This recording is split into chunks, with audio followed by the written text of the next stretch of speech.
Alright, so this is experimental philosophy within its proper bounds, forthcoming in inquiry by, well, it's out now, by John Symons. So, cool. Here we go. And as always, please ask questions. If you're watching later on the YouTube, the link will be in the chat below. If you're here, you can always type !paper, and it will pop back up in chat on the Twitch. Here we go. Introduction. In Philosophy Within Its Proper Bounds, Edward Maschery argues that the result of experimental philosophy, X5, should lead us to abandon a significant part of a traditional philosophical practice. Specifically, Maschery has concluded that the psychological and epistemic conditions of human beings is such that we cannot answer philosophically interesting questions about metaphysical necessities. Alright, so Maschery just says, you know what? We cannot answer interesting questions. Like, boom. We cannot answer philosophically interesting questions about metaphysical things. We involve ourselves in intractable disagreements and waste time and energy on problems that fall beyond the proper bounds of human inquiry. His criticism of what he regards as our modal immodesty is informed by 15 years of work in experimental philosophy, X5. He is one of the founding parents of this important subdiscipline and continues to be one of its central figures. This important book defends his understanding of the metaphilosophical implications of X5. I think I read a review of this book by someone else. I doubt it was by Symons, but yeah, I think I might have read something about, or at least someone talking about this before, which is cool. The change he recommends is significant. If his proposed reform were adopted, we would, for example, stop engaging in large parts of metaphysics, epistemology, moral philosophy, and philosophy of mind. Maschery recommends reallocating our efforts to tasks related to the definitions of concepts and to empirical research into the implications of competing definitions. On his view, this relatively modest enterprise, what he calls naturalized conceptual analysis, is likely to be a more fruitful and more important kind of inquiry than the work most of us currently pursue. There is much to praise in the book, and some of its criticisms of traditional practice and the rhetoric surrounding that practice in analytic philosophy are apt. All things considered, X5 has made significant contributions to the improvement of philosophical methodology over the past 2 decades. For an appropriately sympathetic understanding of Maschery's metaphilosophical proposals, it is helpful to consider them in light of the recent history and sociology of philosophy. I will briefly introduce some of the context before providing a critical assessment of his view. Alright, so full disclosure here. I'm pretty sure that I am gonna completely agree with John Symons. Like, he's probably one of the people that I'm very close to philosophically, just because of our histories are very similar. We both came up under like a similar philosophical situation. Not like as people, but like we both studied with the same professor at around the same time. And so my trajectory and his are probably, well, I'm rather different from most people, but like I think our sympathies are going to be pretty aligned. So this may be the single most sympathetic I will ever be to anyone, just due to philosophical history here. Okay, metaphilosophy and philosophical methodology are distinct enterprises. As we shall see, the metaphilosophical position espoused by Maschery in this book can be distinguished from the contributions of X5 to philosophical methodology. I will offer some criticisms of the former and defend some aspects of the latter. To this end, I will explain why I believe he overstates the metaphilosophical significance of X5's results.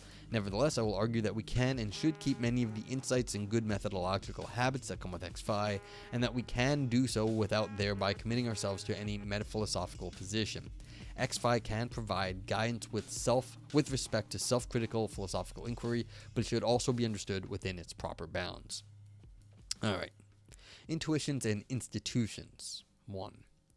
The most important effect of X5 has been to encourage philosophers to think more carefully about the methodological role of intuition and to maintain a more critical and sophisticated attitude toward the use of thought experiments and examples in philosophical argument. X5 began in the early 2000s as a movement that deployed empirical methods borrowed from experimental psychology. Its practitioners distinguished themselves from what they disparagingly called armchair philosophy by incorporating experimental techniques into debates about the role of intuition in philosophical reasoning. X5 was thought to show that many of the premises underlying prominent arguments in the analytic tradition rest on assumptions that are more controversial and parochial than it has been assumed. Thought experiments, and more specifically a particular application of thought experiments, and more specifically a particular application of thought experiments known as the method of cases, do not necessarily provide the kind of evidence that philosophers had supposed. X-Fi has shown that the way people engage with these cases is influenced by demographic factors and framing effects in ways that philosophers had assumed should be irrelevant. Mashry and his colleagues have shown experimentally that demographic effects influence how people respond to some of the more famous cases, and he summarizes these results in his book. Similarly, presentation effects can cause us to respond to cases very differently. For example, the order in which cases are presented influences the way that people respond to those cases. It is quite striking, for example, that in trolley cases, if one is initially exposed to the footbridge case, it influences how one reacts to the switching case, and vice versa. That's like, I guess, if you can push someone off a footbridge to diverge the train, so you have to kill someone, but that will save the people down the line, but you have to kill them. That's very different from if you talk about that first, then it's different from you being at the switch and you can save 5 people by diverting the train to the one. So it's interesting that if you start with the footbridge case, then it will affect how you get from to the switching the track case. Alright, we have long known about the influence of heuristics, priming, and other biasing effects on reasoning tasks. In recent years, X-Fi showed us that our methods should take our psychological dispositions and limitations into consideration. This has been an important contribution to philosophy. Valpo says, I'm a little embarrassed I haven't worked with the Mashry book. I had a student do a relevant project a few years back. I'm less sympathetic to X-Fi, Valpo. The simple fact being that anytime I decide to do anything I need to get out of my chair to do, I know it's because then I've screwed something up. I mean, I'm more of a metaphysician than most, I believe, though, so who knows, maybe that's just my biases, but yeah.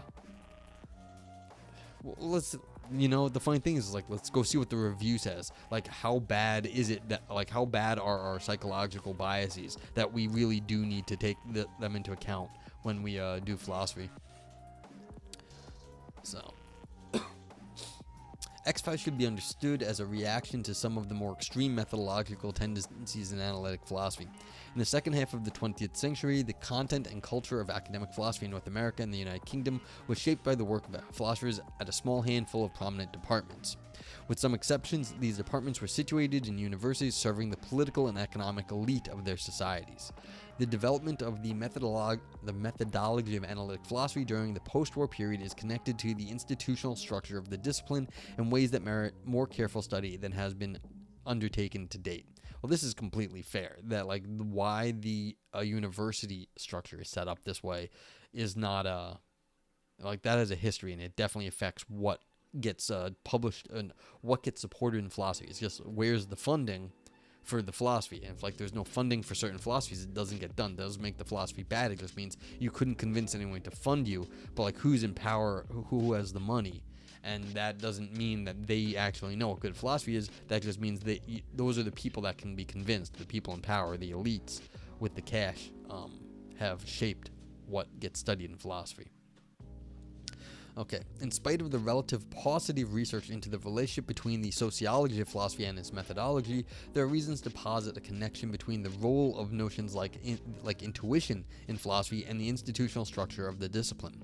While we can admit that the sociological factors governing the use of such notions are not well understood, the intellectual history is relatively clear. The ways things seemed to philosophers, so-called intuitions, came to be understood as grounding philosophical debates and as shaping the acceptable content of those debates. This is no longer an automatic assumption. In the 2000s, philosophers actively debated the legitimate role of intuition in philosophical inquiry rather than uncritically resorting to intuition talk in the course of philosophical argument. The increasingly critical reflection on intuition talk is due in large part to the influence of X-Fi for reasons that I will explain below. It should be noted that not everyone agrees that intuition really played an important methodological role in philosophy. So this is interesting right here. Because one of the things you do in philosophy, and this is, I don't think people realize this, but this is one of the things that happens. people write papers and claim some big thing happened and they're like knocking it down, and everyone's like, oh, look at you knocking down this like important thing that everyone thought about. Did everyone actually think about that thing in this way? Maybe not. Maybe the person made up a boogeyman and then claimed to slay the boogeyman. There was never a boogeyman though. They just claimed to slay the boogeyman. And this is really the thing. Like, people are arguing, oh, the influence of intuition is really, really strong, and we're going against that. Well, is that true, or did everyone just kind of go along with, oh yeah, we have to critically look at intuition, of course, that's very smart, but maybe not. Maybe it wasn't actually playing any role. But this happens a lot in philosophy. There's an argument to be made that actually justified true belief never really had a strong foothold in epistemology until Gettier slew the justified true belief theory with his paper. Like, so maybe justified true belief really only has had a important historical role in the last, in epistemology because of Gettier's problems with it. So, that's a historical and sociological point. I don't know, but I brought that up once in a group of like older philosophers, and someone actually also agreed with me, saying, yeah, he thought like it may not have actually been all that an important thought back in the day, but then given the Gettier problem, it became an important thought as something that people talked about. Okay, anywho, continuing. Herman Kaplan, for example, argued that analytic philosophy relies much less on intuitive evidence than we tended to believe. Kaplan provided reason to believe that the evidential role of intuition is exaggerated in the metaphilosophical literature, and that many of the paradigmatic cases of intuition-driven philosophical argument can be reconstructed without recourse to intuition.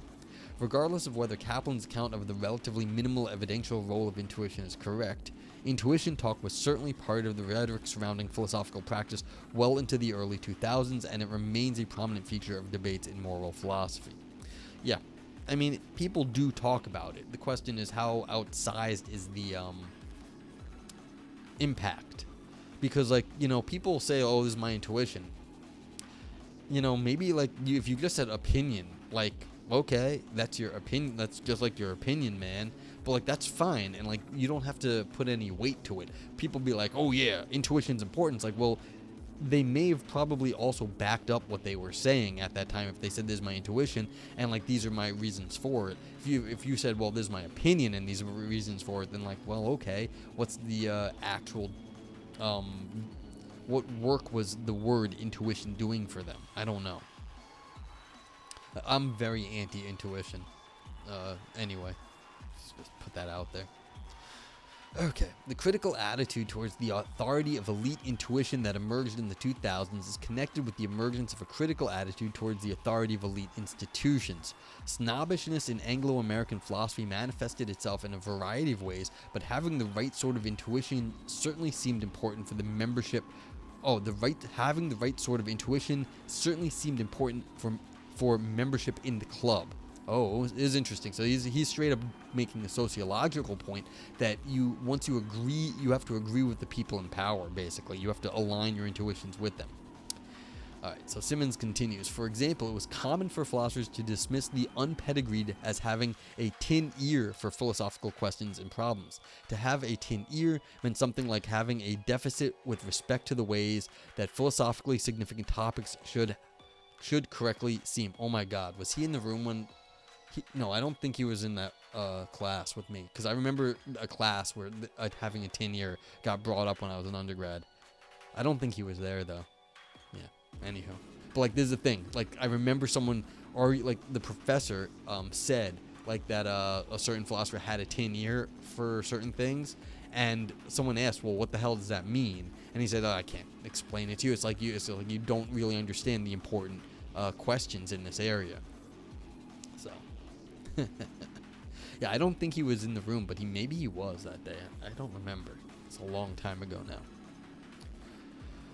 The notion of the philosophical tin ear was only occasionally mentioned in print, but many of us recall it being part of the informal disciplinary conversations well into the late 1990s. Judging who possessed a tin ear, who truly saw to the heart of philosophical problems, etc., was thought to be a role for gatekeepers and recommendation letter writers of various kinds. If taken seriously, these judgments can play a role in determining who ought to count as the appropriate consumers and producers of philosophical research, as well as the appropriate content of that research. Happily, talk of tin ears and shared intuitions has considerably less influence in contemporary philosophy. As Helen Beebe notes, we now recognize that there is no independent way of establishing which of the rival intuitions is the wrong one. One cannot unfortunately make an appointment with the intuition equivalent of an optician and take a tin ear test. I mean, it's nice that Helen said that, but I mean, I guess that's a sociological fact, but whatever. Alright. The rise of experimental philosophy coincided with large numbers of philosophers actively and publicly discussing the way that social injustices manifested themselves within the institutional structures of the profession. While feminist philosophers and non-white philosophers had made these criticisms in earlier decades, it became common by the late 1990s to remark on the unfair aspects of the demographics and culture of our discipline. Meanwhile, beyond philosophy's borders, exciting developments were afoot in the biological sciences, particularly in neuroscience and genetics. These developments encouraged some of us to believe that the project of naturalizing large parts of traditional philosophy was feasible and within reach. By the late 1990s, change was in the air. Some of us sought closer contact with the natural sciences, some of us cleaved to the mathematical precision of formal methods, and some of us tried to engage with social and political realities that were not being tackled in ideal theory.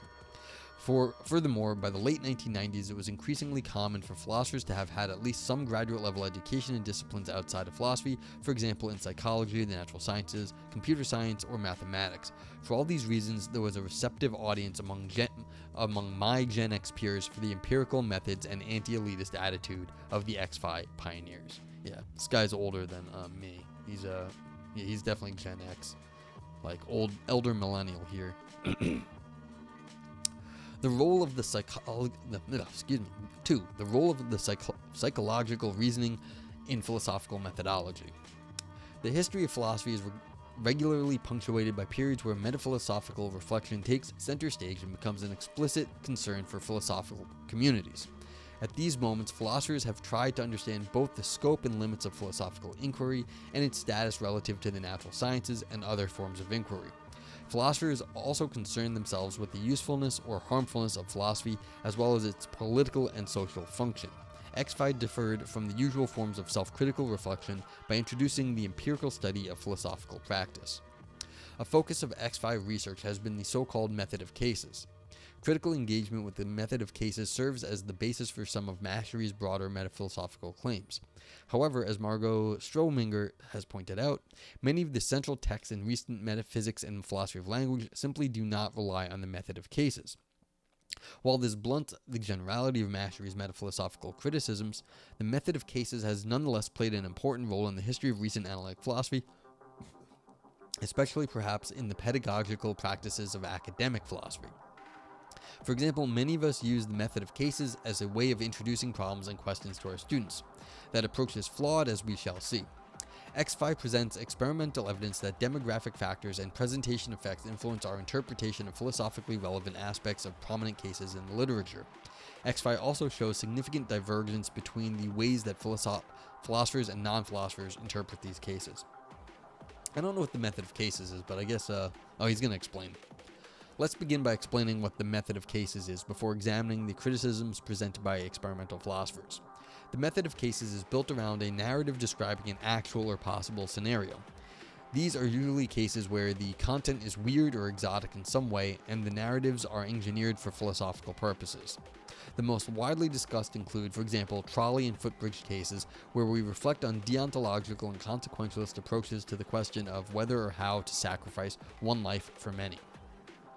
In metaphysics, there are fission and fusion cases like the ship of Theseus problem, where we are encouraged to reflect on the notion of individuality. In epistemology, there are the standard Gettier cases, where we consider the necessary and sufficient conditions for knowledge. In all such cases, extensive narrative setting involves details detail that frames and moves our thinking about the core issues. These narratives work to direct our focus on particular questions and to pull apart aspects of the phenomenon of interest. For example, in Get Your Cases, we are asked to consider the nature of knowledge in a case where justification and truth are pulled apart. These properties are usually bundled together in ordinary life. By using cases, philosophers strive to improve on what Michael Symons calls our starter concepts of notions like knowledge, personal identity, moral responsibility, and the like. By contriving cases that distinguish various aspects of the concept under consideration, one way of understanding the purpose of the method of cases is as part of a project of identifying what is absolutely necessary to the relevant concepts. For example, the Gettier cases gave philosophers reason to think that knowledge is not really justified true belief, since the thought experiments show that the justification and the truth of a proposition can be considered separately. Yeah. I mean, okay, so basically, this is your standard way is like you give someone a thought experiment and then you go through different ways of describing it. Those are the cases, and showing how you can pull apart whatever opinion someone might have. There's some other way of talking about the case. And so basically this is a set, these are cases that all have counterexamples to them. So basically, no matter what your position is, you're going to get a counterexample. So you have a case that is going to be counterexample-able, like so. So, author says, the method of cases is not always deployed as a way of sharpening our concepts. As we shall see below, in the case of Searle's Chinese room thought experiment, it is precisely the vagueness of the starter concept of understanding that Searle relies upon to support his argument. Nevertheless, Symons is right to point out that the method of cases is intended to put readers in an artificial context which forces focus on specific philosophical questions. The method of cases can be understood as a strategy in which philosophers engineer ways to block ordinary strategies or habits for thinking through problems as they arise in daily life. For example, when initially introducing the trolley problem to students, instructors inevitably encounter very sensible student reactions where practical solutions to the problem of an impending trolley accident are offered. Students might suggest shouting a warning to the people idling on the dangerous tracks, interfering with the mechanical operation of the trolley or track system, etc.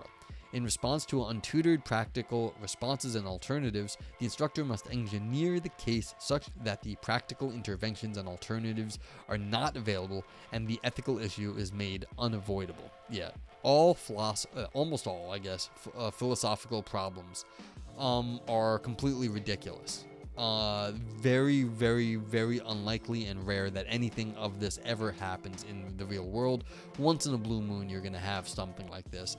I remember for the brief time I was a grad student and I was doing a teaching assistant. We were trying to I was trying to get like a more realistic thing.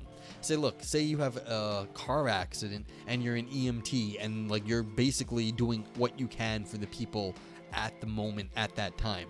Then you have to make decisions about, well, where are you going to spend your time, because you are trying to save everybody, but you are just the first people on a very bad scene.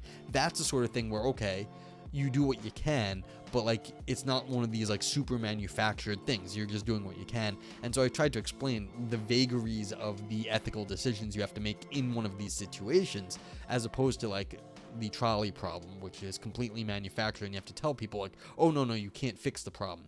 I say, well, in a people are dying now situation, you do what you can, but like that's a very different sort of thing than an engineered situation like the trolley problem. It's like you're there at the last second. You have to make a decision who you can work on, and you don't even know if it's going to work. That impressed the kids, or I don't know if it impressed them, but I tried to impress upon them that if you have to make a decision now, what do you do when you're under a situation where people's lives are on the line? I think some of them took that to heart. I hope so, at least. In ordinary life, as Symons notes, our starter concepts usually suffice. They are good enough to resolve the kinds of practical problems that we are likely to encounter. But as philosophers, we realize that our starter concepts of knowledge, personal identity, moral responsibility, and the like are defective in ways analogous to our pre-theoretical concepts of gravity, light, or time. Our starter concepts fail in ways that are similar to the ways that our folk physics fail in extreme or exotic scenarios. Our starter concepts work within the parameters of normal usage. Philosophers recognize that pragmatic success in a narrow domain is not necessarily a praiseworthy epistemic achievement. It might simply indicate that our starter concepts have lived a very sheltered life where they have not had to encounter any significant challenge. One purpose of the method of cases is to help us to progress beyond such pragmatically or culturally certified starter concepts. In the exotic scenarios, as the philosopher presents them, the reader is unable to jump onto the trolley or to push the potential victims out of the way. By blocking the ordinary ways of solving problems, we are encouraged to think about what the philosopher believes is essential to the problem, or at least this is the way things appeared before X5.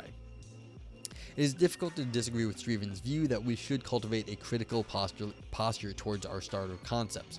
However, some of the results of X5 show that the method of cases is not always the best way to achieve that end.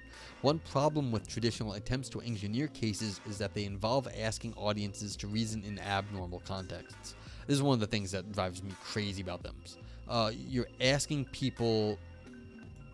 audiences to reason about ridiculous things. It's like, well, you're in this fantasy land. What do you do? It's like, well, if I'm in a fantasy land, I don't give a fuck because all the decisions I have to make are not in that fantasy land. They are in the real world here, not in some fantasy world. And so I don't care what happens when we're in this weird philosophical fantasy. And like that always got like, so all these like weird problems always sat very wrong with me. And it used to annoy my professors. They'd ask when I was a student, they'd ask my opinion on stuff. Well, I say, well, I don't really care because like this is not a realistic thing.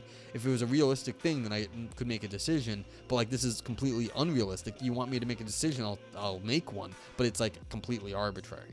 And they're like, okay, well, what do you say? And I could like, and then we argue about whatever I said. We discuss it. But I was like, I don't care about like this response in some sense. Yeah. Continuing. X5 draws on a long tradition in psychology of showing how unreliable or systematically faulty our reasoning can be in such abnormal contexts. Even apparently simple reasoning tasks can be made difficult when framed in unfamiliar or abnormal ways. Peter Wason in the 1960s showed how difficult even simple inferences like Bottas-Tollens turn out to be in an unfamiliar or artificial context. Yeah, there's a Wason test, which is like one of these like fallacies, like you're trying to flip over cards. Someone actually asked me about this on stream recently. I couldn't remember it. I knew this is the Wason test, and it's one of these like, okay, if this then that, and you can say, well, then what cards can you flip over and to test this rule? And it's very difficult to do on the fly, especially if you're trying to do it live on stream. I can't think. Okay, by contrast, human reasoning is generally reliable when anchored in familiar context. Perhaps most famously, Tversky and Kahneman in the 60s and 70s showed how unreliable our probabilistic judgments are, even for mathematically educated subjects, in certain kinds of artificially constrained experimental contexts. Yeah, this is the Linda problem, which I've actually attempted to write on before. It would be a mistake to conclude from the work of Tversky and Kahneman that mathematically trained subjects do not really understand probability theory. It would also be a mistake to read the Wason cases as demonstrating that people cannot understand Bottas-Tollens. To take the position that people simply cannot reason correctly is both self-undermining and runs contrary to the fact that we successfully reason about both probability and logical inference in a wide range of cases. Instead, these results are best regarded as indicating that when we reason in unfamiliar contexts, we often reason poorly, we resort to familiar habits of thought and stereotypical judgments that can lead us to make errors. Yeah, I mean, basically, I disagree with that this is the problem with the Tversky and Kahneman thing, but it's not controversial that we're basically making heuristic decisions most of the time. We're not following the rules, we're following something that works quickly and well most of the time. It's like, that's how human reasoning is. We don't follow strict rules generally. The method of cases involves carefully engineering narrative context that can only work by blocking the kinds of normal anchors that familiar contexts provide. Perhaps it shouldn't surprise us to find that we are not very good at reasoning about exotic cases that are divorced from situations we would ordinarily deal with. When things get strange, we tend to fall back on familiar or easy patterns of normal reasoning. What else are we going to do? What else? What else is there? Notice that what counts as normal reasoning will vary depending on what one's normal life has served up so far. Now, I don't expect anyone else to find this hilarious, but my reactions were always different from everyone else's reactions, and so what counts as normal reasoning for me never counted as normal reasoning for other people, and so people would always be like, "Why?" And this is my problem with intuition. And they'd be like, "Well, this is what everyone else agrees with." So I'm like, "Oh, well, that's not what I think." And then they'd say, "Well, why not?" I'm like, "Well, why do you think that?" Then they don't have anything to say. They'd just be like, "That's just what people think." I'm like, "I don't care what people think. What you consider normal is not what I consider normal." Who the hell knows what a normal reasoning is? Normal reasoning and normal life. That makes no sense to me. But it's kind of funny. But this is exactly right. If you're going to say what's normal, it just depends on what people have experience with, and it has nothing to do with what actually is the case or not. It means just where your history and culture has been. Okay, to some extent, this will result in demographic differences. X-Files showed experimentally that people who grew up in Chinese societies tend to have different starter concepts with respect to knowledge, modal concepts, or concepts concerning moral responsibility than people who grow up in the United States. While X-Files has convincingly demonstrated that some of these demographic differences culturally X-Files has convincingly demonstrated that some of these demographic differences, cultural anthropologists had already offered a wealth of interesting data concerning cross-cultural variation with respect to philosophically significant concepts. X-Files confirmed what anthropologists had long argued, namely that many of our most important starter concepts vary demographically. In the 20th century, anthropologists showed that cultural variation with respect to the concepts like knowledge can be dramatic. For example, in his ethnographic study of Ilonggo people in the Philippines, Renato Rosaldo notes that the Ilonggo only report knowing what they have witnessed themselves. Why the Ilonggo hold this version of the starter concept of knowledge can be understood in relation to their cultural practices related to status, experience, and gender. As Rosaldo explained, in Ilonggo society, the ability to recount personal experiences of adventures and travel to distant places were held in high regard. Such personal experiences were the domain of Ilonggo men rather than women.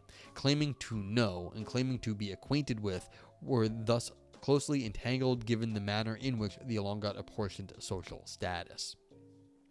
Anthropology has had relatively little influence among mainstream analytic philosophers. If it had, the fact that ordinary or starter concepts of knowledge and other philosophically interesting notions vary among different demographics would not have been controversial or surprising. One uncontroversial but important lesson of X-Files is that people come to philosophy with very different starting points, and that these starting points influence how we think about controversial cases. It is important that our philosophical methods, and especially our pedagogical practices, be sensitive to these differences. Excuse me. As we saw above, Symons argued that the method of cases serves as a way to critically interrogate our starter concepts. However, psychological evidence shows us that we find it difficult to reason well about extreme or unusual cases. Because of this, the method of cases might generally fail to teach and persuade. The contrived and artificial character of many of these cases is likely to encourage subjects, at least at first, to resort to crude and oversimplified patterns of thought in their own reasoning. This explains why philosophers diverge dramatically from non-philosophers in their judgments with respect to cases, as Mastery discusses. For philosophers, these examples are not exotic, but are instead shop-worn tools of the trade.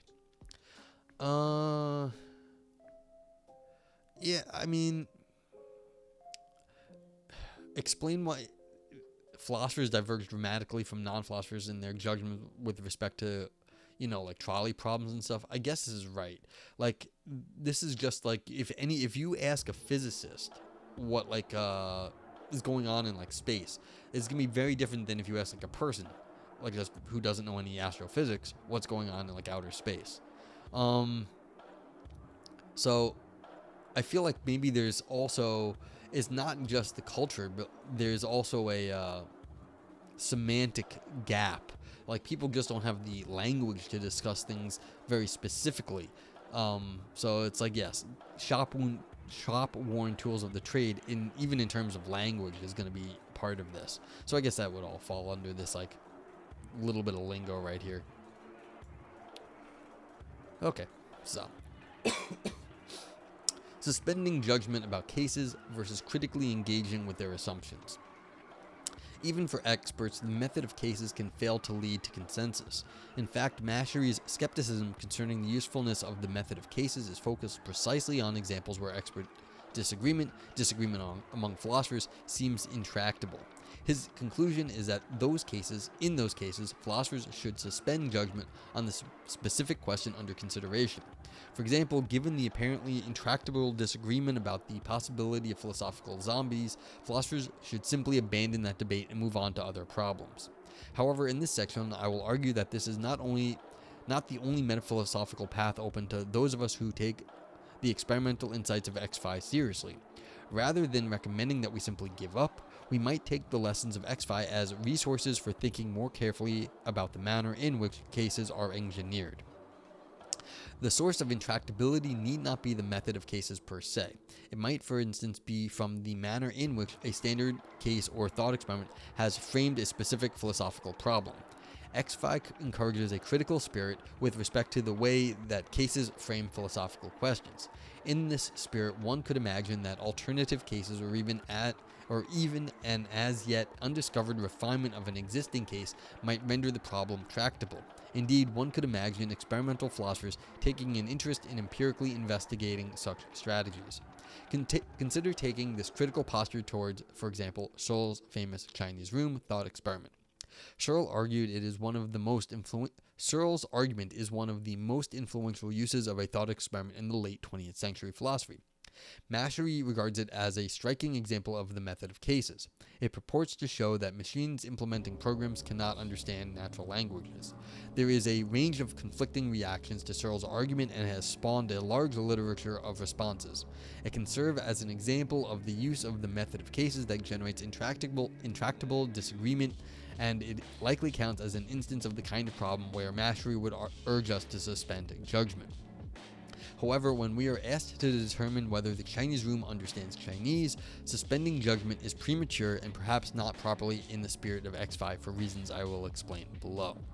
Searle's famous case, which Mashari reprints in Chapter 1, leads readers through roughly the following chain of reasoning. 1. So I guess this is the Chinese room thing. 1. I, the reader, understand what it is meant to understand Chinese. 2. The imagined Chinese room contains the resource, a book of instructions written in English for a non-Chinese speaker to permit the person in the room to respond in writing in meaningful ways to questions posed by Chinese-speaking interlocutors. These interlocutors will judge the responses provided by the Chinese room to be meaningful sentences of Chinese. 3. The person following the instructions in the Chinese room does not understand Chinese. 4. The computers that are in use in artificial intelligence are like the Chinese room. They are nothing but systems of rules whose syntax can serve as the basis for mechanical implementation of those rules. 5. Therefore, computers do not and cannot understand natural language. The Chinese room argument is a piece of philosophical sleight of hand. The narrative supports Searle's argument only if the reader fails to notice that Searle is being too generous with some aspects of the case and too stingy with others at the same time. Searle flatters the reader by granting full credit to their starter concept, understand. This is too generous. The folk or starter concept of understanding is simply inadequate to the task of determining whether computers are capable of understanding natural language. In this sense, we can sympathize with Mashari's impulse to simply walk away from the inevitable mess that the underdeveloped folk notion of understanding generates in Searle's case. However, there is another path open to us. We can take a critical attitude towards the terms in which the thought experiment is framed. Such a critical perspective would recognize that Searle is leveraging our ordinary sense of when it is appropriate to say that someone understands a language. As I will explain below, this loose sense of understanding a language is not good enough to answer the question of whether machines can understand natural language. One way to respond to the case is to recognize that the starter concept of understanding used here needs to be refined. Searle asks us to imagine the human being in the Chinese room is not a Chinese speaker. Thus, the human being in the box straightforwardly fails to understand the language in the ordinary starter concept of understand. Since there is no other person in the Chinese room, we are inclined to judge that there is no understanding of the Chinese taking place in the room. At the same time, we recognize that the room as a whole passes any ordinary any ordinary behavioral test that we might set for it as we try to determine whether we are communicating with a Chinese interlocutor. This is the source of the intractable disagreement. Notice that the starter concept of understanding that is at work here ordinarily applies to human persons. The conditions for applying the concept are vague. Given our starter concept of understanding, one can be said to understand English even when one does not understand some large subset of English sentences. So, for example, it is appropriate to say that a person understands English even though they might not understand many sentences in Shakespeare's plays or many sentences of quantum field theory. And yet, if someone is limited to restaurant French, we might say with some justification that they do not really understand French. The threshold for making this judgment is not well defined. Perhaps this is because our starter concept of understanding a language is used in contexts that do not require a precise number of sentences, which we would not count someone as understanding the language. What starter concept users mean when we talk about understanding Chinese is good enough for all the ordinary occasions in which we would normally need to think about such things. Man, I'm losing my mind. I have not done this in a while. It's hard.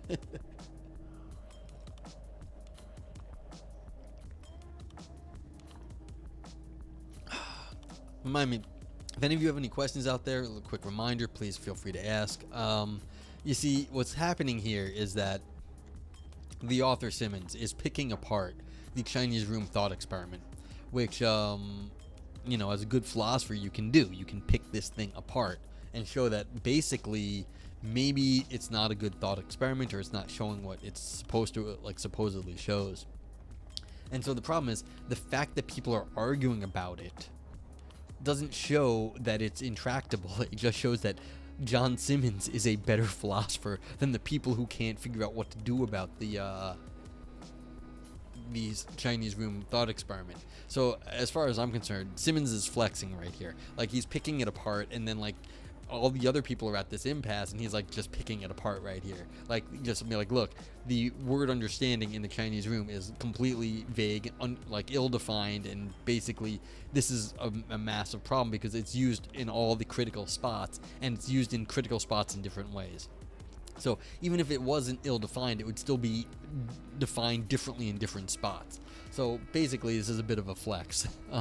What's going on right here? So it's Mashery was saying, hey, look, all these smart people are arguing about this, and so it's intractable. It's showing that we have conflicting intuitions. We should just drop it, move on to something more interesting. And then Symons is coming in just tearing the thought experiment to shreds and be like, why do we have to drop it when we can just figure it out, and here's how we do it? So I don't know if Symons is making new arguments about the Chinese room here, but it's just it's a little bit of a flex. Someone saying, oh, this is too hard, and Symons just be coming in and being like, nope, not too hard, I can do it. So it is entertaining to me, just the style of argumentation here. It's someone goes, it's too hard, and be like, no, I got this. Don't complain about this sort of thing. I could do that. Okay, continuing. The Chinese room is not an ordinary context. Perhaps if we first sharpened the starter concept of understanding, we would be in a better position to address the problem, but Searle's argument presupposes that our ordinary concept of understanding can do the work required of it in this context, and more importantly, that our starter concept correctly serves as our standard for judging the case. In simple terms, we must grant step 1 in the chain of reasoning in order for Searle's argument to proceed. And one of my professors in college said, this is how you get good philosophers. You can't let them get going. You got to get them in the initial step, because once you grant them that first step, then they're going to take all the rest. And this is held true most of the time. If you've got someone who actually knows what they're doing, you can't even give them an inch, because they'll just, once they get moving, it'll just keep rolling. That's all it is. So yeah, this is just sort of a fun little spot right here in terms of the structure of argumentation. You've got this real quick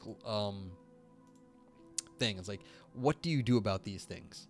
How do you do argument analysis? Well, you do it this way. You get them early, and you show exactly what the problem here is, what they've been talking about, and all this stuff up here. But if you want to call something intractable, have you really actually understood the problem?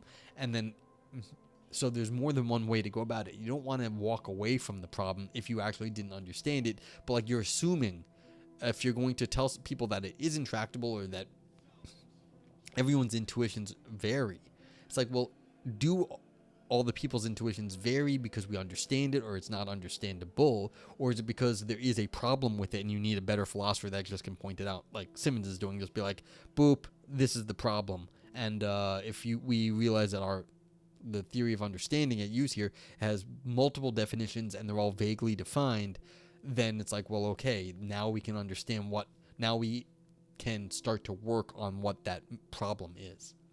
So, like I said, a little bit of a flex on Symons' part here. Just walk in and be like, no, the word right there is a problem. Clearly. All right, continuing. X-Fi can be understood as providing tools for us to begin critically assessing, or at least being sensitive to variation with respect to our starter concepts. Someone who learned the lessons of X-Fi regarding demographic variation and the slipperiness of intuitive starter concepts would insist on precision with respect to the notion of understanding being used in the thought experiment. Yeah, exactly. But like philosophers should be already insisting on precision with respect to their notions. Like they should.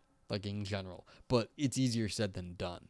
Basically, you have to be a good philosopher to actually be able to pick out where people are not being precise. Like that's the skill of a lot of these philosophers. Be like, look, I'm with you on all these things, but like this word, there's like one word like right here, like that one where I'm like, pointing at. Be like, what do you mean by that?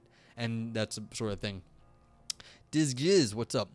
Intuition, my least favorite word. I'm with you. I completely hate most talk of Dizgiz. Welcome in, Diz. So,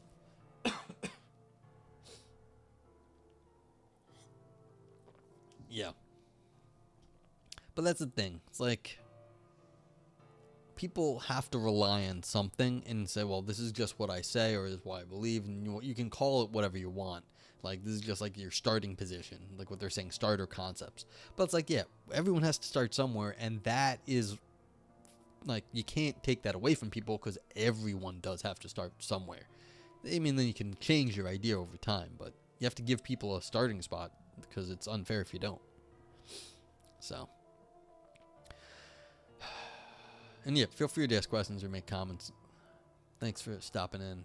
Hope you're doing well. When asked whether the Chinese room understands Chinese, the best response is not to suspend judgment, but to say it depends what you mean by understand. Searle's generosity with his readers' understanding of understanding contrasts with his stinginess with respect to the details of the thought experiment itself. What's your grounding if it's not intuition? Good question. I have argued, at least in print, that you can learn stuff and it's not gonna be intuition. You can make logical arguments for that. There's logical things that you can pull out that you just can't deny in terms of logic. Now, as far as the rest of the world, like you think, oh, murder is bad. You're not gonna get a logical stuff, something or other. But you can talk about experience. And you can say, look, I find these things abhorrent. It's not like intuition, but like if you have gone and experienced these things, you would know that this is really terrible and you could feel bad for people. A little bit of empathy goes a long way. So, like, it may not just be like, oh, I think like murder is bad because it just is and that's how I feel about it. It's like, no, have you felt the pain of loss and why would you ever want to inflict that on somebody else? That's not an intuition. That's an experiential thing. So kind of would go, personally I'd go that way because like I said, I dislike intuition. Now you can start with like say, well, I learned this when I was a kid or whatever, and you can throw that intuition, but I'm hoping I'm better than I was when I was like 6, so I hope.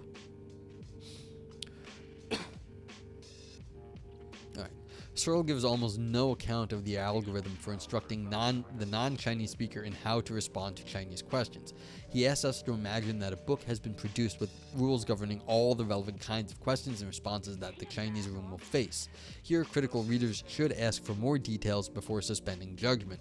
As usual in the method of cases, Searle must declare a limit to his audience's demand for detail.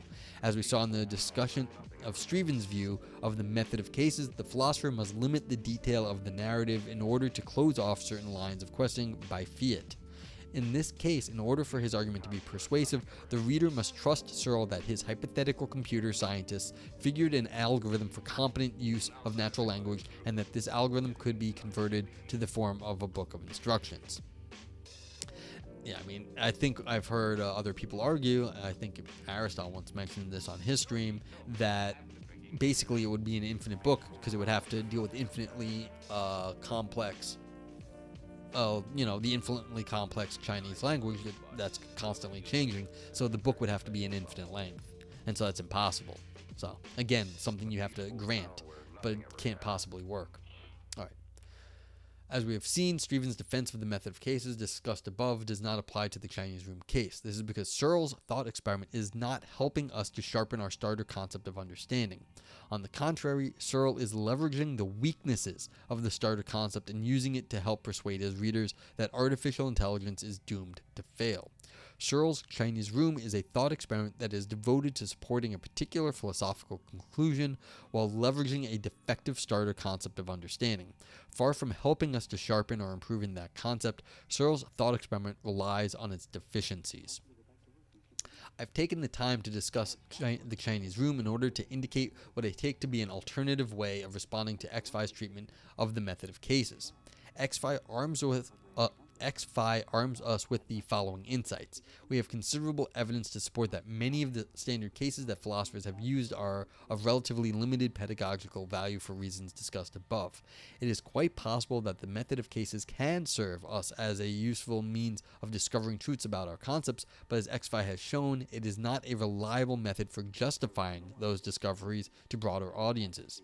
Given the lessons of X-Fi, readers will be equipped to approach the Chinese room critically, but they need not simply suspend judgment. Instead, readers will demand conceptual clarity and appropriate levels of detail. Yeah, and I mean, what I think Symons is getting at here is that, look, you can go ask a bunch of people what their feelings on like all these trolley problems are.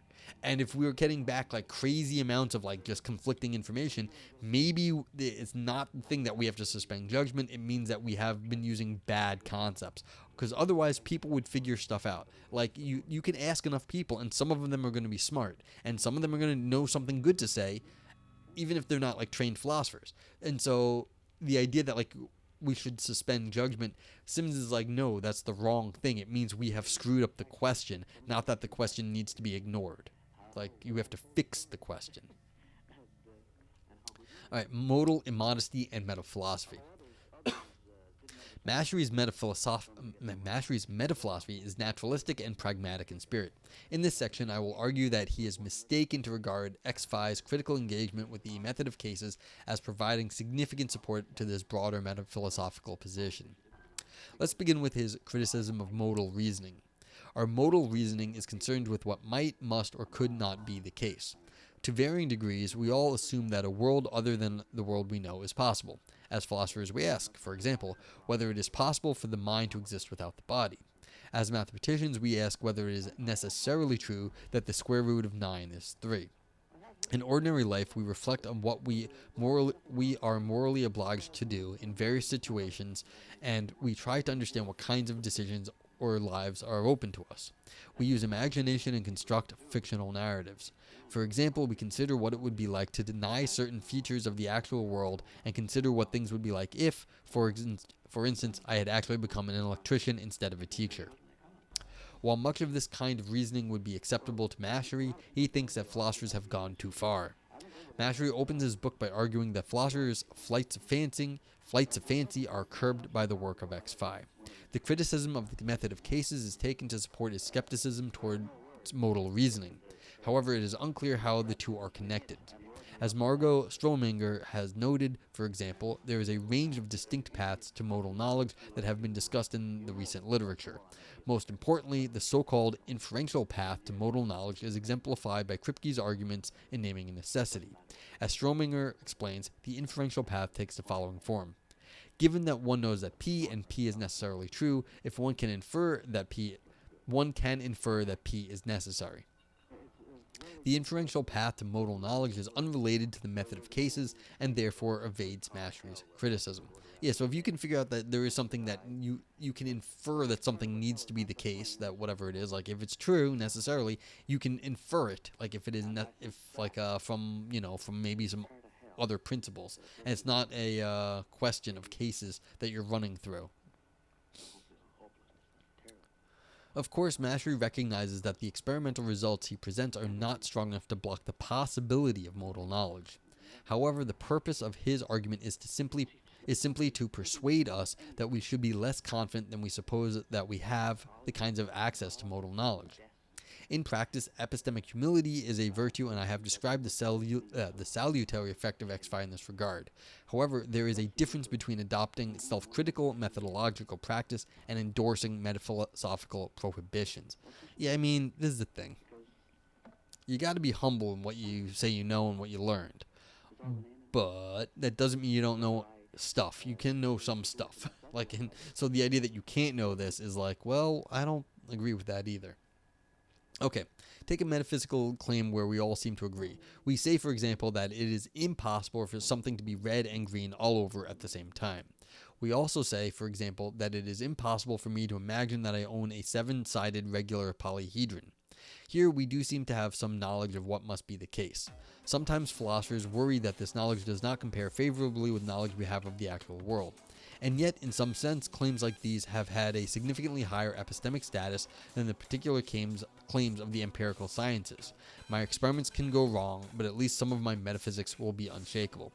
Yeah, I mean, if you're going to say, like, contradictory things as, like, actual world, like something has two colors all over at the same time, it seems like it can't do that. Yeah. Mastery is unmoved by arguments of this kind and argues instead on largely pragmatic grounds for the sterility of much of contemporary philosophical reasoning. In its place, he proposes an alternative account of philosophical practice that I will describe below. Before turning to his proposed alternative, it is worth considering how difficult it is for those with pragmatist leanings to engage in metaphilosophical argument. Let's assume that such argument can only take place in the context of the existence of competing views of philosophy. Let's also assume the goal of a metaphilosophical argument concerning philosophical method, for example, is to show that one's opponent is either operating with a bad method or that their method is not a philosophical method. In the first case, we would be involved in showing that one method is better than another. Here, judgments of better or worse rely on reference to some standard. In Mastery's case, this standard is pragmatic. Adopting both a pragmatic metaphilosophy and a pragmatic standard for judging the relative value of different metaphilosophies risks circularity. This will not be a problem for the pragmatist until they attempt to argue for their metaphilosophical position. They might claim, for instance, that the proof of the value of the pragmatist pudding is its successes. However, this will not work as a convincing defense of a metaphilosophical position like Mastery's that advocates suspension of judgment along the lines discussed above. This is because it is difficult for the pragmatist to argue that suspending judgment counts as success with respect to some philosophical problem. It is hard not to see the pragmatist as encouraging us simply to abandon philosophical debates rather than successfully resolving them. And again, this was the flex from above. Symons was like, well, look, here's the problem with this classic argument, and he doesn't cite references. So for all I know, that was his like personal beef with the Searle's Chinese Room, and it's like, well, he made it sound very convincing to me that like, yeah, there was a problem with like the way that I don't know how convincing it was. He made an argument that we are misusing the term of understanding in the Chinese Room thing. And so it's like the idea that it's success, that you should like abandon this thing when Symons comes in and just like puts the smack down on it, like in a few paragraphs. It's like, well, you were about to walk away from something that Symons can solve. You can't count that as a success. So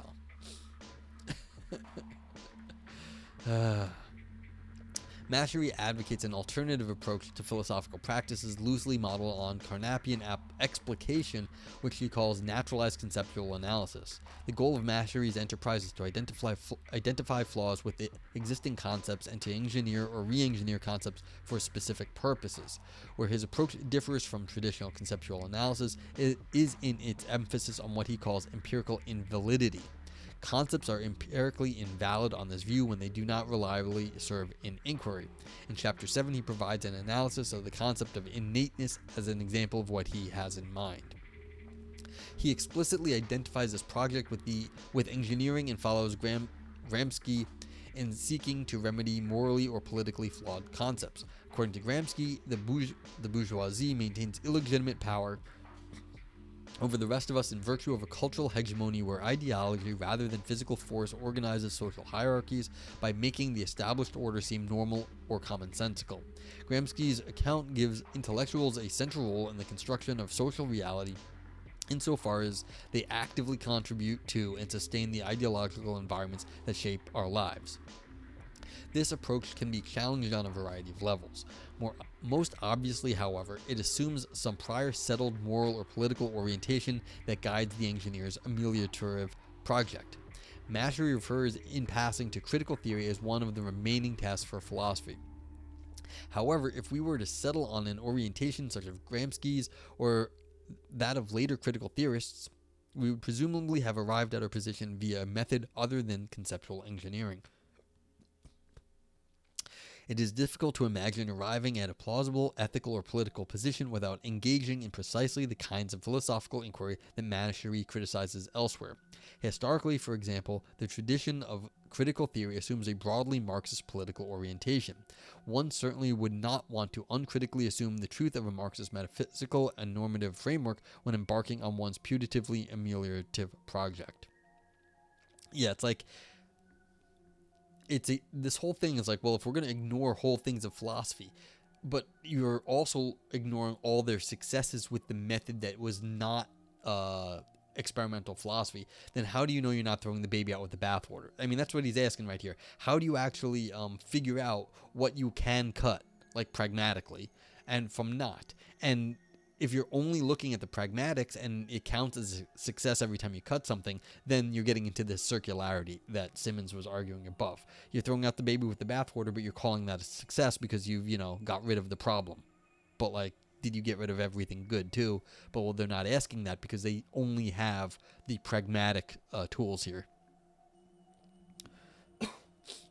Let's try to distinguish the kind of definitional project involved in Mastery's conceptual engineering with a more traditional view of philosophy. Consider the following. Let's say P wants to invite some of her colleagues from work to her home for a social event.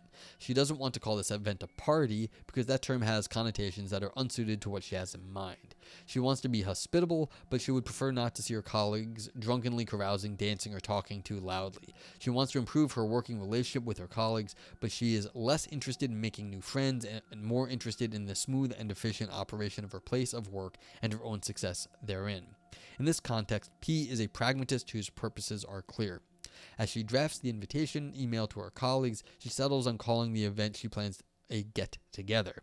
In her invitation, she defines what she means by get-together in a way that she hopes will convey the scope and limits of the event she intends to host.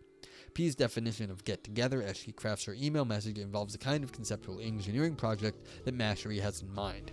It has an empirical element insofar as the project might fail.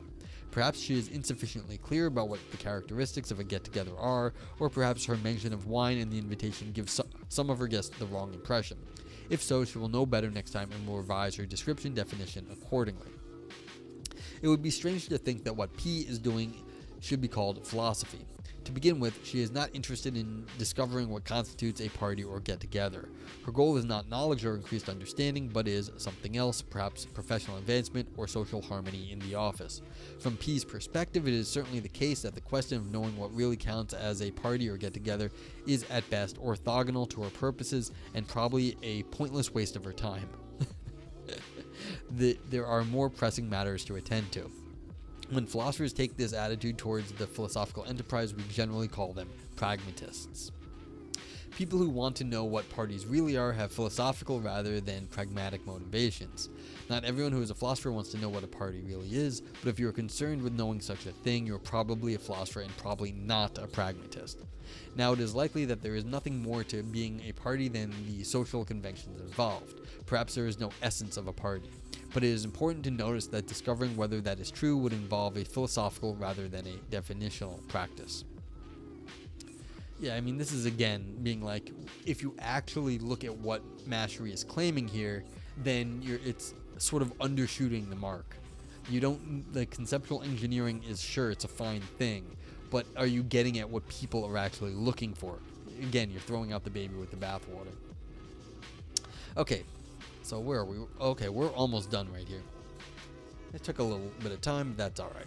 Philosophical practice takes many forms. Nevertheless, almost all philosophers value texts or spoken presentations that persuade audiences to move from one obviously true premise to surprising conclusions. We disagree as to how we ought to arrive at these premises, the kinds of persuasion that are appropriately philosophical, and the subject matter or content of genuine philosophy. Nevertheless, we all agree that something like a movement from the obvious to the surprising is a feature of philosophy. We can call this the inferential view of philosophy, setting aside the need to be clear about what an inference is for now, and contrast it with a view that sees philosophy as a conceptual engineering project. In the engineering project, there are surprises, but the source of these surprises is limited. Our engineered projects can fail in surprising ways in virtue of the way that the world turns out to be. These surprises can fall into two broad categories of correction. We might be surprised to learn that nature has features that foil our plans. Like the builders of the doomed Tacoma Narrow Suspension Bridge, properties of the natural world that we had failed to take into consideration can present themselves. But we might also learn through practical failure that the norms and presuppositions governing our plans are incoherent. We might, for instance, have misguided or evil goals. Utopian projects of social engineering have a history of ending in failure. This failure is not always because the natural or social world fails to bend to the will of the social engineer. Sufficiently powerful agents can certainly create new social orders for a time. The failure of utopian projects can arise because the motivations of the social engineer are generally self-undermining, immoral, or incoherent. Critical interrogation of the kinds of norms, concepts, and presuppositions governing engineering are not necessarily part of engineering itself. Yeah, so you got to get straight on what you're doing. You can't just cut everything out. It's basically what it is. Then this is going beyond what I was saying about throwing out the baby with the bathwater. It's that there are things to do that are not just simply engineering projects or like these sort of making your definitions to suit your ideas. You need the right sort of ideas to begin with, and you have to have some way of getting at the right idea to begin with, and then you can then start refining all the concepts to fit in with the right idea. But if you don't have the right idea to begin with, you don't know if it's all going to work out, because you just have like these sort of engineered things that sound good, but you don't actually know if the whole thing on the whole is good, or don't have a reason for believing that. Alright, conclusion. I have emphasized that there is a difference between XFi itself and the metaphilosophical lessons that one might draw from XFi. Notice that one can be an appreciative consumer of the results of XFi without buying naturalistic or pragmatic metaphilosophy. One might share its critical posture towards philosophical methodology while differing with the broader metaphilosophical claims in Mastery's book. If one is not already convinced of pragmatism or naturalism, the discoveries of XFi are unlikely to make too much difference to one's metaphilosophical position. The accomplishments of experimental philosophers have been important, and we should be appreciative of the changes that Mastery and his colleagues have helped to bring about in our discipline. Philosophy is a more self-critical, open, and interesting enterprise than it was 20 years ago, and this is partially due to the salutary influence of XFi. And this is not something you see every day. This work was partly supported by NSA Science of Security Initiative contract H98230-18D009. Yeah. John Symons is a philosopher of computation. So he's working on theories of like what it is to compute. And so I think he gets paid. It looks like he's getting paid in part by the NSA. Frank Big Time, what's up? Whether or not pragmatism is perfectly correct, it's good enough for our purposes. Absolutely. I am quite often aligned. I don't know if I'm exactly a pragmatist, but I'm quite often aligned with pragmatism. And so, like, for many things, it's perfectly good philosophy. Now, here's a problem. If you don't have if we have like a philosophical problem, it may not be the right way to go about. And this is what the author is saying. Yeah, aloha, you're trying to make a joke. Very good. I know, it's like at the end of a paper, I'm just like, well, God, my brain's gone. But yeah, welcome if you have any questions or have anything else to say. But it's like, yeah, it's that's the pragmatic point, is that it's generally right. It's like, yes. It's like, now the question is, like, am I a pragmatist? I have extreme pragmatist leanings, like quite often. And so it's like, but you have to take these sorts of criticisms seriously. When does it fail? Like, really, when does it fail? And this is the time when it fails, is that if you're only looking pragmatically at the world, then how do you actually get the new ideas? Like, where are you getting your concepts from? And is it just like this circular sort of pragmatic loop? Like, well, what works? Well, what doesn't work? Well, where are you going to get a new idea? And why do you have these ideas to begin with? Like, there's things about us. Yes, exactly. It's good enough until it completely falls on itself. And then you need something else. And this is why I'm not a pure pragmatist. So it's like, but most of the things I take in this world are that you have to actually, go and find out. If you're only doing metaphysics, that's too much metaphysics. So it's like, you can't just like rationally think of how the world is and like think that's the world is. You have to go out there and you have to experience some things, or else you're not going to get like any pushback on your ideas, and you're just gonna be living in a fantasy land. Now, and that's like massively pragmatic. Like, you have to go and see where it is, and that's what X-Fi is saying. You have to go see. But the problem is, Symons is correctly pointing out, going to see is great. The next step is not told to you at that point. And Mastery's saying, all right, hey, look, let's just ignore it or try to engineer ourselves around the problem. May not be you may have found the right problem, but you have no idea what to do about it. So you need a better, more refined practice when you get yourself into a pickle. And that's the thing. It's like, pragmatism is a little bit of a blunt object sometimes. So, like all philosophies are in general, you have to be, careful, delicate, whatever. You have to be precise at times. Otherwise, you're talking in, generalities or whatever. But yeah, I mean, like I said earlier, this is someone I actually have met before. We have a similar philosophical history, so I'm very much inclined to be on John Symons' side about many of these things.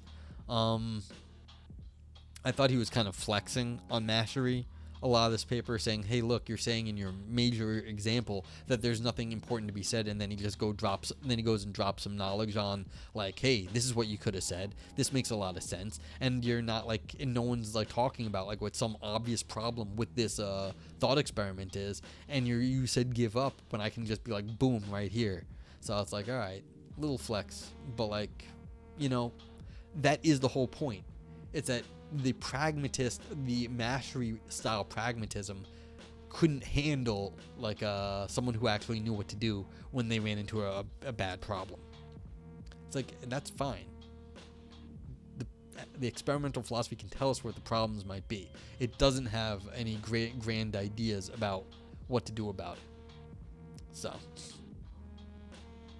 cool. Yeah, anything else to say? I don't know if I have a whole lot. Let's see, how would I judge this paper? I am trying to think of if anyone has any ideas. Like, what would be a cool way to judge a paper? Like, this is a bit of a technical flex. So like a philosophical flex, I was saying. And then also, what else is about it? Yeah, it's like a get good. Basically, this is a get good paper. Like, he's saying, look, you have a point, but you really got to get good. Like, you didn't get good, and therefore you couldn't solve any problems. You may have found out what the problems are, but like, that's and we thank you for that. But like, you didn't actually get good here. So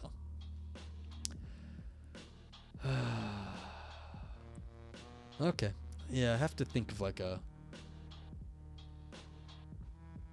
some sort of complimentary way of saying stuff, because we've got the idea we had last time was that like certain things are like golden turds. They look very fancy and good, but they're just a turd underneath. This one I just think is I mean, it's a response paper. It's criticizing a book, but like in doing so, they flexed on like some like important book. So there's got to be some sort of pithy way of saying that.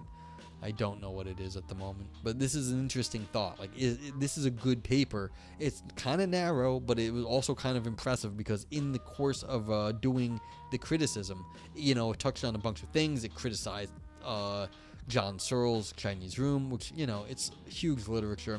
This may be a completely known argument anyway, but still, it makes it look silly to say that you should just, you know, ignore problems because we don't know what to do about them.